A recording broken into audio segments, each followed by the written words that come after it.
الحمد لله وكفى وسلام على عباده الذين اصطفى أما بعد فأعوذ بالله من الشيطان الرجيم بسم الله الرحمن الرحيم لقد كان لكم في رسول الله أسوة حسنة صدق الله العظيم يا رب صل وسلم دائما أبدا على حبيبك خير الخلق كلهم.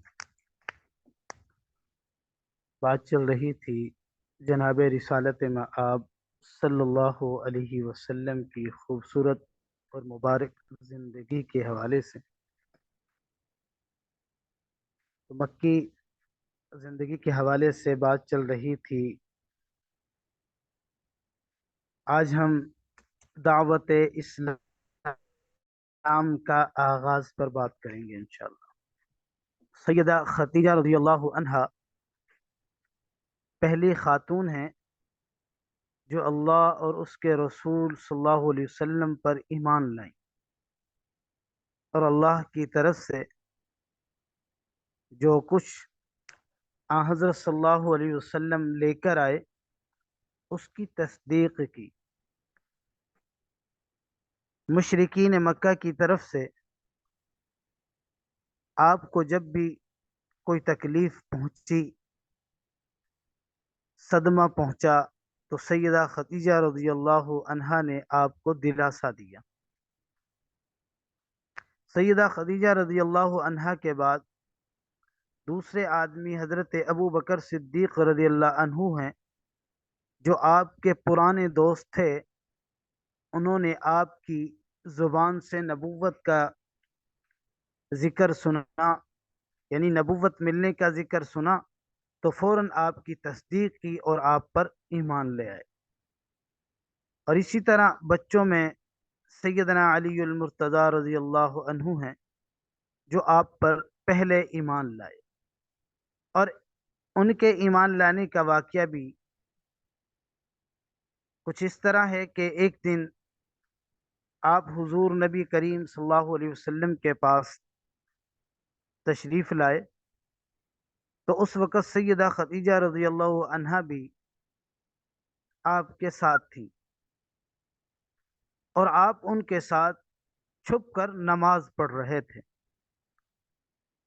انہوں نے یہ ایک نئی بات دیکھی اور پھر سوال کیا کہ یہ آپ کیا کر رہے ہیں؟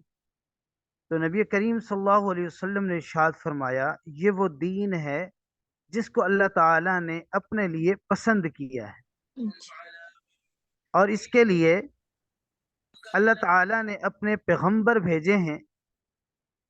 میں تمہیں بھی اس اللہ کی طرف بلاتا ہوں جو اکیلا ہے، تنہا ہے، جس کا کوئی شریک نہیں، اور میں تمہیں اسی اللہ کی طرف بلاتا ہوں جو لات اور عزا کی عبادت سے روکتا ہوں. حضرت علی رضی اللہ تعالیٰ عنہ نے یہ سن کر عرض کیا، یہ ایک نئی بات ہے، اس کے بارے میں نے آج سے پہلے کبھی ایسا نہیں سنا، اس لیے میں اپنے بارے میں ابھی کوئی فیصلہ نہیں کرتا.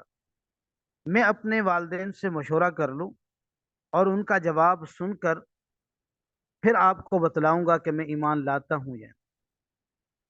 تو لہذا علی، اگر تم، پیارے محبوب نے حضرت علی رضی اللہ تعالیٰ نے فرمایا کہ اچھا، اگر تم مسلمان نہیں ہوتے تو یہ بات ذہن میں رکھنا کہ اس بات کو چھپانا ہے، ابھی سب کے سامنے واضح نہ کرنا.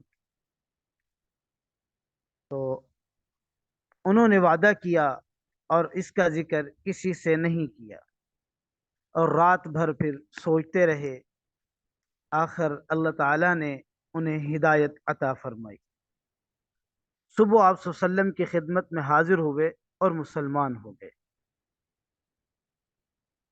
علماء نے لکھا ہے کہ اس وقت حضرت علی رضی اللہ عنہ کی عمر مبارک جو تھی وہ 8 سال کے قریب تھی، اور اس سے پہلے بھی کبھی انہوں نے بتوں کی عبادت نہیں کی تھی، اور وہ بچپن ہی سے آپ صلی اللہ علیہ وسلم کے ساتھ رہتے تھے. لیکن احتیاط کے باوجود حضرت علی رضی اللہ عنہ کے والد کو ان کے قبول اسلام کا علم ہو گیا، تو انہوں نے حضرت علی رضی اللہ عنہ سے اس کے متعلق پوچھا، اور اپنے والد کا سوال سن کر حضرت علی رضی اللہ عنہ نے فرمایا، ابا جان، میں اللہ اور اس کے رسول پر ایمان لا چکا ہوں، جو کچھ اللہ کے رسول صلی اللہ علیہ وسلم لے کر آئے ہیں میں اس کی تصدیق کر چکا ہوں، لہٰذا ان کے دین میں داخل ہو گیا ہوں اور ان کی پیروی میں نے اختیار کر لی ہے۔ یہ سن کر ابو طالب نے کہا، جہاں تک ان کی بات ہے، یعنی آپ صلی اللہ علیہ وسلم کی، تو وہ تو تمہیں بھلائی کے سوا کسی دوسرے راستے پر نہیں لگائیں گے، لہذا ان کا ساتھ نہ چھوڑنا۔ اور ابو طالب اکثر یہ کہا کرتے تھے، میں جانتا ہوں کہ میرا بھتیجا جو کچھ کہتا ہے حق ہے، اگر مجھے یہ ڈر نہ ہوتا کہ لوگ مجھے طعنہ دیں گے، شرم دلائیں گے، تو میں ضرور ان کی پیروی قبول کر لیتا۔ تو اسی طریقے سے عفیف کندی رضی اللہ عنہ ایک تاجر تھے۔ ان کا بیان ہے کہ اسلام قبول کرنے سے پہلے میں ایک مرتبہ حج کے لیے آیا اور تجارت کا کچھ مال خریدنے کے لیے میں عباس ابن مطلب کے پاس گیا۔ وہ میرے دوست تھے اور یمن سے اکثر میں عطر خرید کر لاتا تھا اور پھر حج کے موسم میں مکہ میں فروخت کرتا تھا۔ تو میں ان کے ساتھ مینا میں بیٹھا ہوا تھا کہ ایک نوجوان آیا اور اس نے غروب ہوتے ہوئے سورج کی طرف غور سے دیکھا کہ سورج غروب ہو رہا ہے، اور جب اس نے دیکھ لیا کہ سورج غروب ہو چکا، تو اس نے بہت اہتمام سے وضو کیا اور پھر نماز پڑھنے لگا، اور پھر اپنا چہرہ کعبے کی طرف کیا، اور پھر ایک اور نوجوان آیا، اس نے بھی وضو کیا اور اس نوجوان کے برابر کھڑا ہو گیا اور نماز پڑھنے لگا۔ پھر اسی طرح ایک عورت خیمے سے نکلی اور ان دونوں کے پیچھے نماز کی نیت باندھ کر کھڑی ہو گئی۔ تو اس کے بعد ان نوجوانوں نے رکوع کیا، تو اس لڑکے اور عورت نے بھی رکوع کیا۔ نوجوان سجدے میں گیا تو وہ دونوں بھی سجدے میں چلے گئے۔ یہ منظر دیکھ کر میں نے عباس بن عبد المطلب سے پوچھا، عباس، یہ کیا ہو رہا ہے، یہ کیا کر رہے ہیں؟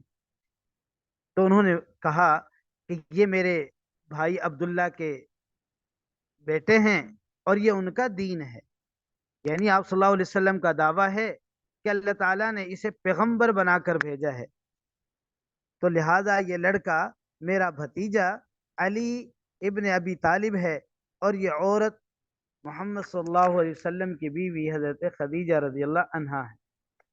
یہ عفیف کندی رضی اللہ عنہ بعد میں مسلمان ہوئے تو کہا کرتے تھے، کاش اس وقت ان میں چوتھا آدمی میں ہوتا۔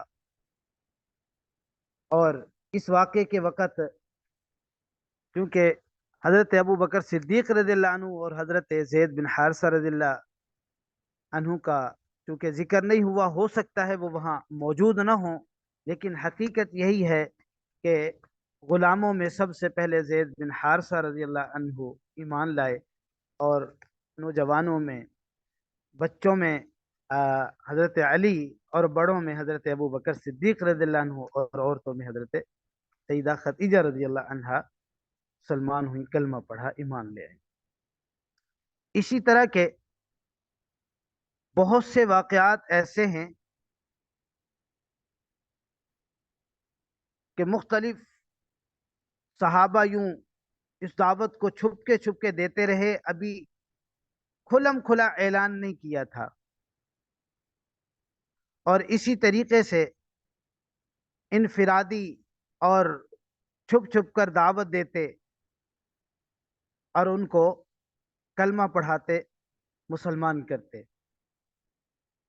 تو اسی طرح سعد بن ابی وقاص رضی اللہ تعالی عنہ کا بھی اسلام لانے کا کچھ پس منظر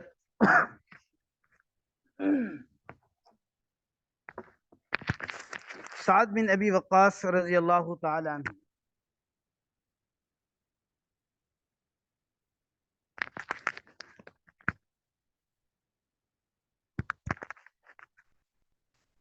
سعد بن ابی وقاص رضی اللہ تعالی عنہ جب اسلام لائے تو ان کی والدہ کو ان کے مسلمان ہونے کا پتہ چلا،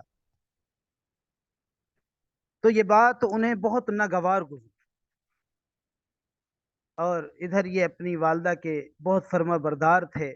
والدہ نے ان سے کہا، کیا تم یہ نہیں سمجھتے کہ اللہ تعالیٰ نے تمہیں اپنے بڑوں کی خاطرداری اور ماں باپ کے ساتھ اچھا معاملہ کرنے کا حکم دیا ہے؟ حضرت سعد رضی اللہ عنہ نے جواب دیا، ہاں بالکل ایسا ہی ہے۔ یہ جواب سن کر والدہ نے کہا، بس تو خدا کی قسم میں اس وقت تک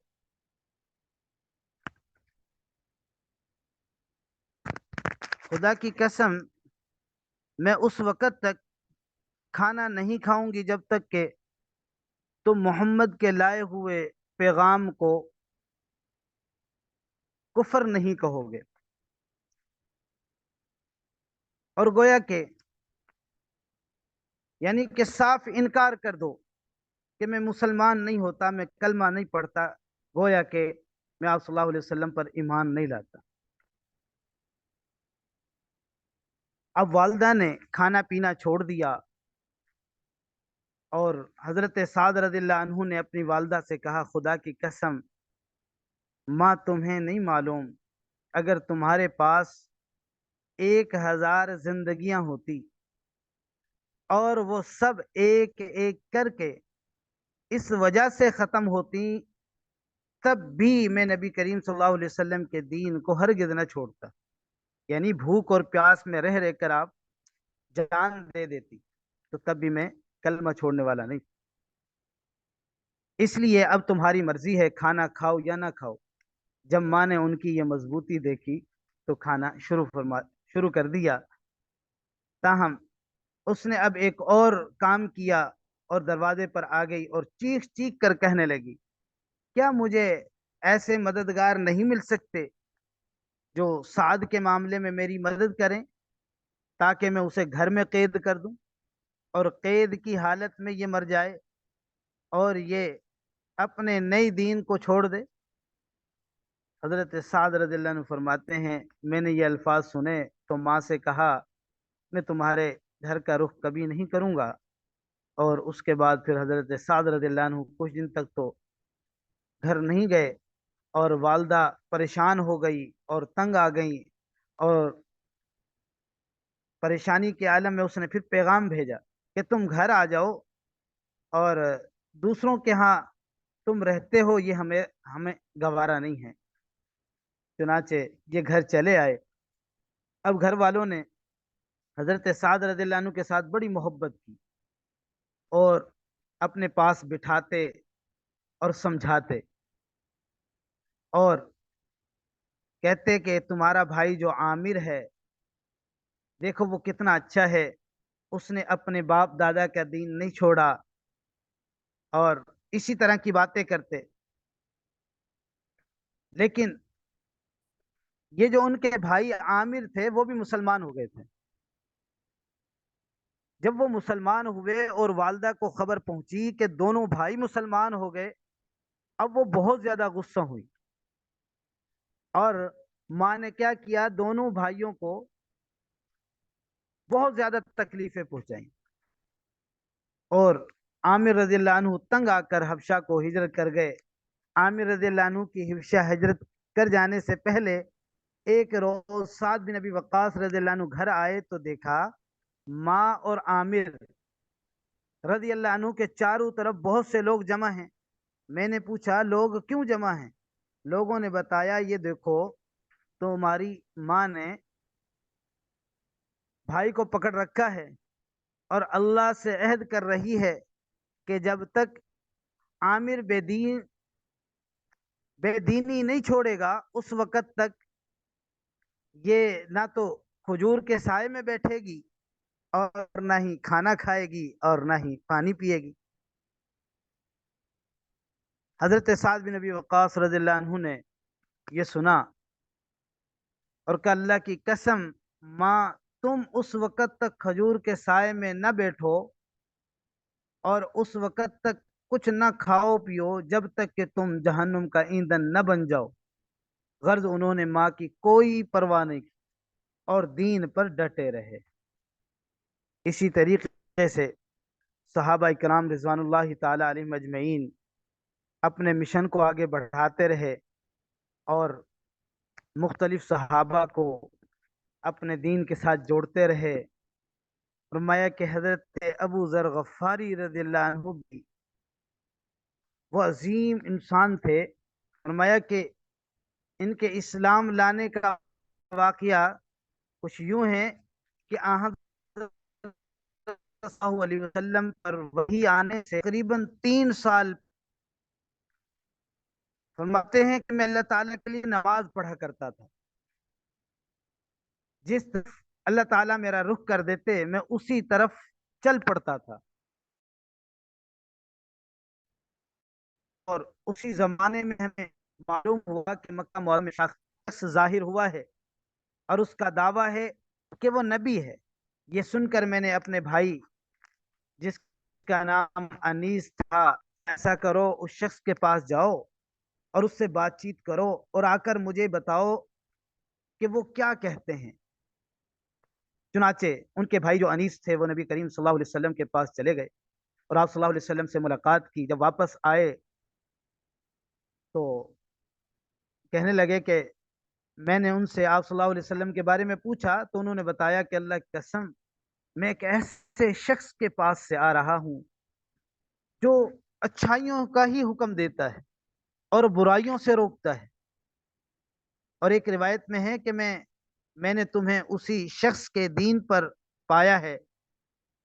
تو اس کا دعویٰ ہے کہ اسے اللہ نے رسول بنا کر بھیجا ہے۔ میں نے اس شخص کو دیکھا کہ وہ نیکی اور بلند اخلاق کی تعلیم دیتا ہے۔ تو میں نے پوچھا لوگ اس کے بارے میں کیا کہتے ہیں؟ تو پھر انیس نے بتایا کہ لوگ ان کے بارے میں کہتے ہیں کہ یہ کاہن اور جادوگر ہے، مگر اللہ کی قسم وہ شخص سچا ہے اور وہ لوگ جھوٹے ہیں۔ یہ تمام باتیں سن کر میں نے کہا بس کافی ہے، میں خود جا کر ان سے ملوں گا۔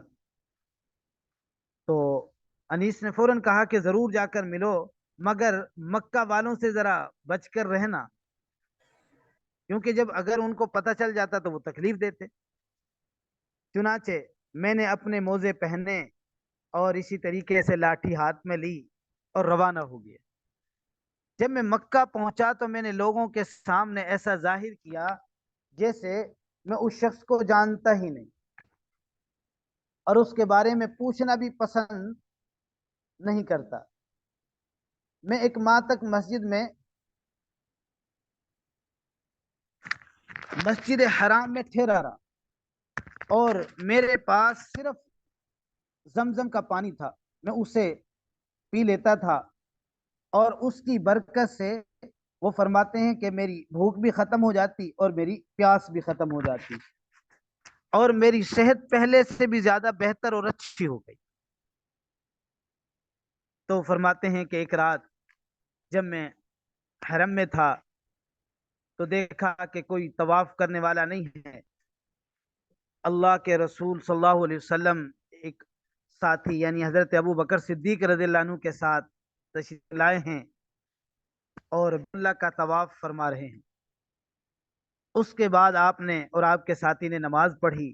جب آپ نماز سے فارغ ہو گئے تو میں آپ کے نزدیک چلا گیا اور بولا السلام علیکہ یا رسول اللہ، میں گواہی دیتا ہوں کہ اللہ تعالیٰ کے سوا کوئی عبادت کے لائق نہیں، اور یہ کہ محمد صلی اللہ علیہ وسلم اللہ کے رسول ہیں۔ میں نے محسوس کیا کہ حضور نبی کریم صلی اللہ علیہ وسلم کے چہرے پر خوشی کے آثار نمودار ہیں۔ پھر آپ نے مجھ سے پوچھا تم کون ہو؟ میں نے کہا میں غفار قبیلے کا ہوں۔ آپ نے پوچھا یہاں کب سے آئے ہو؟ تو میں نے بتایا کہ تقریباً 30 دن اور 30 راتوں سے یہاں ہوں۔ آپ نے پوچھا تمہیں کھانا کون کھلاتا ہے؟ تو میں نے کہا کہ میرے پاس سوائے زمزم کے کوئی کھانا نہیں ہے، اس کو پی پی کر میں بلکہ موٹا ہو گیا ہوں، یعنی میری صحت بن گئی ہے، اور لہذا اس کے پینے کی وجہ سے مجھے بھوک کا بالکل احساس نہیں ہوتا۔ آپ نے فرمایا مبارک ہو، یہ زمزم بہترین کھانا اور ہر بیماری کی دوا ہے۔ اور فرمایا زمزم کے بارے میں احادیث میں آتا ہے اگر تم آب زمزم کو اس نیت سے پیو کہ اللہ تعالیٰ تمہیں اس کے ذریعے بیماریوں سے شفا عطا فرمائے، تو اللہ تعالیٰ شفا عطا فرما دیتے ہیں۔ اور اگر اس نیت سے پیو کہ اس کے ذریعے پیٹ بھر جائے اور بھوک نہ رہے، تو فرمایا کہ آدمی کیا ہے، شکم سیر ہو جاتا ہے۔ اور اگر اس نیت سے پیا جائے کہ پیاس کا اثر باقی نہ رہے، تو فرمایا پیاس ختم ہو جاتی ہے۔ بہرحال ایک حدیث میں آتا ہے کہ میں اور منافق کہ ہم میں اور منافقوں میں یہ فرق ہے کہ وہ لوگ زمزم سے سیرابی حاصل نہیں کرتے۔ بہرحال کہا جاتا ہے کہ ابو ذر غفاری رضی اللہ عنہ اسلام میں پہلے آدمی ہیں جنہوں نے آپ صلی اللہ علیہ وسلم کو اسلامی یعنی سلام کے وہ جو سلام کرنے کا جو طریقہ تھا وہ ایک اسلامی طریقے سے سلام کیا تھا۔ ان سے پہلے کسی نے بھی آپ کو ان الفاظ میں سلام نہیں کیا تھا کہ السلام علیکم یا رسول اللہ۔ ابو ذر غفاری رضی اللہ عنہ نے آپ سے اس بات پر بیعت کی کہ اللہ تعالیٰ کے معاملے میں وہ کسی ملامت کرنے والے کی ملامت سے نہیں گھبرائیں گے، اور یہ کہ ہمیشہ حق اور سچی بات کہیں گے، چاہے حق سننے والے کے لیے کتنا ہی کڑوا کیوں نہ ہو۔ تو یہ حضرت ابو ذر غفاری رضی اللہ عنہ حضرت ابو بکر صدیق رضی اللہ عنہ کی وفات کے بعد ملک شام کے علاقے میں ہجرت کر گئے تھے۔ پھر حضرت عثمان غنی رضی اللہ عنہ کی خلافت میں انہیں شام سے واپس بلا لیا گیا، اور پھر یہ زبدہ کے مقام پر آ کر رہنے لگے تھے، اور زبدہ کے مقام پر ہی ان کی وفات ہوئی تھی۔ تو یہ چند ایک صحابہ کے اسلام لانے کا ایک بڑا خوبصورت انداز اور طریقہ تھا، تو آپ حضرات کے سامنے بیان کیا۔ تو انشاءاللہ العزیز آج یہیں پہ ابتدا کرتے ہیں، اور آئندہ انشاءاللہ اعلانیہ طور پر تبلیغ کیسے صحابہ نے کی اور آپ صلی اللہ علیہ وسلم نے فرمائی اور کیسے حالات سامنے آئے، انشاءاللہ یہ آئندہ بیان ہوگا۔ اللہ جو کہا سنا عمل کی توفیق نصیب فرمائے۔ السلام علیکم ورحمۃ اللہ۔